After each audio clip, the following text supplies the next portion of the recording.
خدا نے فرمایا کہ اے ابلیس، جس شخص کو میں نے اپنے ہاتھوں سے بنایا اس کے آگے سجدہ کرنے سے تجھے کس چیز نے منع کیا؟ کیا تو غرور میں آ گیا یا اونچے درجے والوں میں تھا؟ بولا کہ میں اس سے بہتر ہوں کہ تو نے مجھ کو آگ سے پیدا کیا اور اسے مٹی سے بنایا۔ کہا یہاں سے نکل جا، تو مردود ہے اور تجھ پر قیامت کے دن تک میری لعنت پڑتی رہے گی۔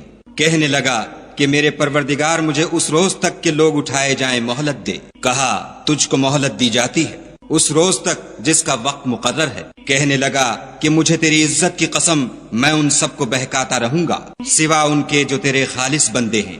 کہا سچ ہے اور میں بھی سچ کہتا ہوں کہ میں تجھ سے اور جو ان میں سے تیری پیروی کریں گے سب سے جہنم کو بھر دوں گا۔ اے پیغمبر صلی اللہ علیہ وآلہ وسلم، کہہ دو کہ میں تم سے اس کا صلہ نہیں مانگتا اور نہ میں بناوٹ کرنے والوں میں ہوں۔